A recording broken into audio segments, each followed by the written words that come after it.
Oh, big appeal. That's সূক্ষ্ম ব্যবধানে West ইন্ডিজকে পেছনে ফেলে নারী বিশ্বকাপের মূল পর্বে জায়গা নিশ্চিত করেছে বাংলাদেশ নারী দল। শেষ 2 ম্যাচে হারলেও প্রথম 3 ম্যাচ জিতে টুর্নামেন্টে উড়ন্ত শুরু পেয়েছিল টাইগ্রেসরা। আর সেই পারফরম্যান্সের কারণেই এবার র্যাঙ্কিংয়ে উন্নতি হয়েছে বাংলাদেশ দলের অধিনায়ক ক্রিকেটারের। মঙ্গলবার নারী ক্রিকেটের হালনাগাদ র্যাঙ্কিং প্রকাশ করেছে আইসিসি। ব্যাটিংয়ে ক্যারিয়ার সর্বোচ্চ রেটিং পয়েন্ট পেয়েছেন শারমিন আক্তার, ঋতুমণি ও মারুফা আক্তার।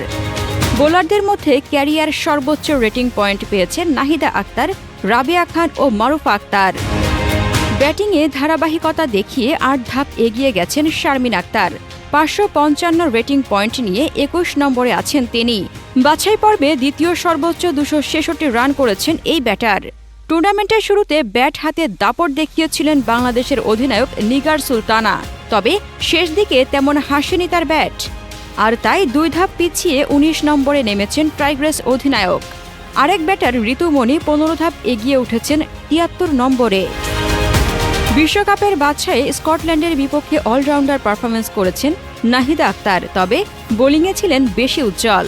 4 উইকেট নিয়ে র্যাঙ্কিংয়ে 2 ধাপ এগিয়ে উঠেছেন 10 নম্বরে। তার রেটিং পয়েন্ট এখন 1618, যা তার ক্যারিয়ার সর্বোচ্চ।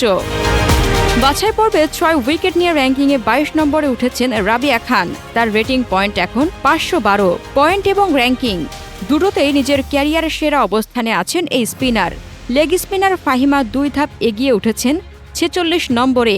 মারুফা 11 ধাপ এগিয়ে 49 নম্বর র্যাঙ্কিংয়ে উঠেছেন। তারও রেটিং পয়েন্ট ক্যারিয়ার সর্বোচ্চ 392। মারুফার উন্নতি হয়েছে ব্যাটিংয়েও, 6 ধাপ এগিয়ে 95 নম্বরে উঠেছেন এই পেসার।